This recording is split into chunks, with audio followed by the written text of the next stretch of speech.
రాయలసీమ పాట ఆవిష్కరణ సిద్ధేశ్వరం ప్రాజెక్టు నిర్మాణంతోనే రాయలసీమ ప్రాంతానికి సాగు త్రాగునీరు లభిస్తుందని పలువురు వ్యక్తులు పేర్కొన్నారు. ఆదివారం ఉదయం అనంతపురంలోని జిల్లా పరిషత్ కాన్ఫరెన్స్ హాల్లో జలసాధన సమితి రాయలసీమ యునైటెడ్ ఫోర్స్ సంయుక్త ఆధ్వర్యంలో ప్రజా గాయకుడు డాక్టర్ సిగిలిరేవు రామాంజనేయులు రచించి గానం చేసిన సిద్ధేశ్వరం అనే రాయలసీమ పాట ఆవిష్కరణ సభ నిర్వహించారు. రాయలసీమ యునైటెడ్ ఫోర్స్ అధ్యక్షులు సీమా ఉద్యమకారులు తిప్పిరెడ్డి నాగార్జునరెడ్డి అధ్యక్షతన జరిగిన ఈ కార్యక్రమానికి ముఖ్య అతిథిగా జలవనరుల శాఖ విశ్రాంత ఇంజనీరు పాండ్యం సుబ్రహ్మణ్యం స్వామి హాజరై సిద్ధేశ్వరం పాట సీడీని ఆవిష్కరించారు. ఈ సందర్భంగా సభ అధ్యక్షులు తిప్పిరెడ్డి నాగార్జునరెడ్డి మాట్లాడుతూ రాయలసీమ ప్రాంతానికి అన్ని రాజకీయ పార్టీలు పాలకులు ద్రోహం చేశాయని ఆగ్రహం వ్యక్తం చేశారు. సిద్ధేశ్వరం ప్రాజెక్టు నిర్మాణంతోనే రాయలసీమ సస్యశ్యామలమవుతుందన్నారు. అందుకే సిద్ధేశ్వరం ప్రాజెక్టు అవసరాన్ని తెలియజేస్తూ ఎంతో శ్రమకూర్చి ఈ పాటను సీమ ప్రజలకు కానుకగా ఇస్తున్నామన్నారు.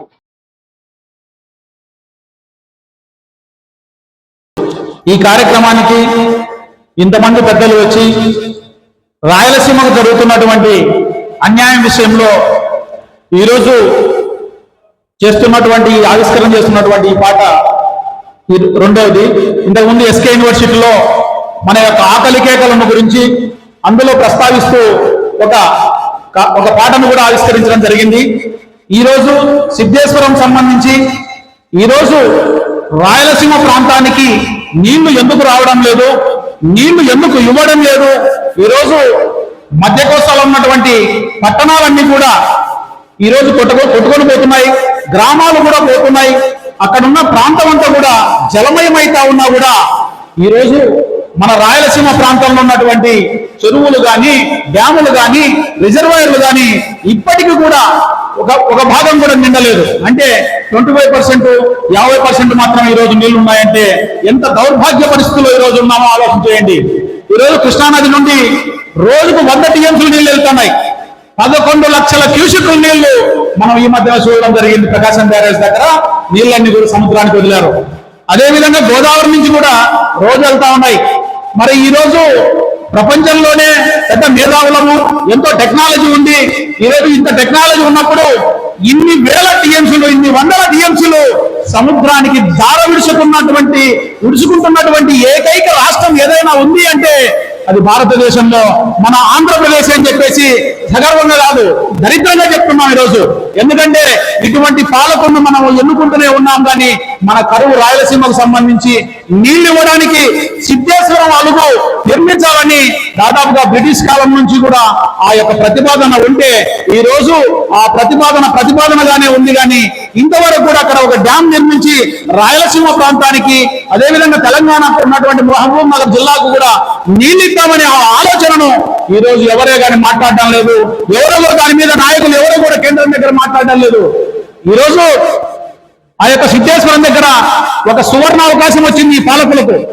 కేంద్ర రాష్ట్ర ప్రభుత్వాలకు పైసా ఖర్చు లేకోకుండా ఈరోజు నేషనల్ హైవేలో భాగంగా బ్రిడ్జ్ కమ్ బ్యారేజీ నిర్మించడానికి తీగల వంతెనకు ఈరోజు టెండర్లు పిలుస్తున్నారు. అయ్యా, అక్కడ తీగల వంతెన వద్దు, మాకు కరువుతో అల్లాడుతున్నాం, మాకు తీగల వంతెన ఎందుకు, బ్రిడ్జ్ కమ్ బ్యారేజీ ఏర్పాటు చేయండి, రవాణా సౌకర్యం కలుగుతుంది. అదేవిధంగా 60 టీఎంసీల నీళ్లు ఈ యొక్క రాయలసీమ ప్రాంతానికి ఇచ్చేదానికి అవకాశం ఉంటుందని చెప్పేసి అందరూ కూడా రాయలసీమ ప్రాంతంలో ఉన్నటువంటి అందరూ కూడా ఇక్కడ ఉద్యమాలు చేసేదే కాకుండా ఢిల్లీ ప్రాంతంలో కూడా వెళ్ళి ఇక్కడికి వచ్చినటువంటి గడ్కరీ గారికి కూడా ఇక్కడ ఉన్నటువంటి ప్రజాప్రతినిధులు కూడా విన్నవించడం జరిగింది. అయితే తెలుగు రాష్ట్రాల్లో ఉన్నటువంటి ముఖ్యమంత్రులు ఎవరు కూడా ఈ రోజు ప్రధానమంత్రికి లేఖ రాసి మాకు బ్రిడ్జ్ కమ్ బ్యారేజీ కావాలని ఇక్కడ ఏర్పాటు చేస్తే రాయలసీమ ప్రాంతానికి కూడా ఇటు గుడ్డియర్లో వచ్చినటువంటి వరదలను రాయలసీమ ప్రాంతాలను తరలిస్తే అక్కడ ప్రకాశం బ్యారేజ్ దగ్గర ఉన్నటువంటి పైభాగంలో ఉన్నటువంటి పులిచింతల కావచ్చు, నాగార్జున సాగర్ కు ఒత్తిడి తగ్గించి అక్కడ మధ్య కోస్తాలో వచ్చేటువంటి బుడమేరు కావచ్చు, కొండవీడు వాగు కావచ్చు, ఆ నీళ్ళన్నింటినీ కూడా కృష్ణానది ద్వారా సముద్రానికి వదిలేదానికి అవకాశం ఉంటుందన్న విషయాన్ని ఈ రోజు పాలకులందరూ కూడా ఈ రోజు కేంద్రానికి చెప్పకపోవడం అన్నది చాలా బాధాకరం. ఈ రోజు ఒకరి మీద ఒకరు నిందేసుకుంటున్నారు. ఒకరు లంక గ్రామాలు కాపాడడానికి వాళ్ళు నిర్మిస్తే ఇంకొకరు అమరావతిని రక్షించుకోవడానికి అక్కడ కరకట్టలు నిర్మిస్తుంటున్నారు. అంటే అక్కడ నిర్మించిన తర్వాత వాళ్ళ యొక్క అనుచరులందరూ కూడా కృష్ణానదిని ఆకుపై చేసుకొని ఈ రోజు ఆ యొక్క కాంక్రీట్ కట్టడాలు కట్టడం వలన ఈ రోజు మధ్య కోస్తాలో ఉన్నటువంటి ఇతర ప్రాంతాలన్నీ కూడా మునకకు గురవుతున్న విషయాన్ని ఈ రోజు రాష్ట్రం అంతా కాకుండా దేశమంతా కూడా గమనిస్తున్నా కూడా రాయలసీమ ప్రాంతానికి నీళ్లు ఇవ్వాలని ఆలోచన లేదన్న విషయాన్ని పాట రూపంలో ఈ రోజు మనం ముందుకు తీసుకొచ్చేదానికి రామాంజనేయులు గారి ద్వారా రామ్ కుమార్ సారు అందరం కూడా ప్రయత్నం చేయడం జరుగుతా ఉంది. కాబట్టి పెద్దలందరూ కూడా చాలా మంది వచ్చారు. వాళ్ళ యొక్క ఉద్యమంలో వాళ్ళ యొక్క అనుభవాలు, అదేవిధంగా మనం భవిష్యత్తులో ఈ యొక్క ప్రభుత్వాలకు ఇవ్వవలసినటువంటి సూచనలు కావచ్చు, సలహాలు కావచ్చు ఈ వేదిక ద్వారా అందించడానికి మీరందరూ కూడా సిద్ధంగా ఉండాలని చెప్పి తెలియజేసుకుంటూ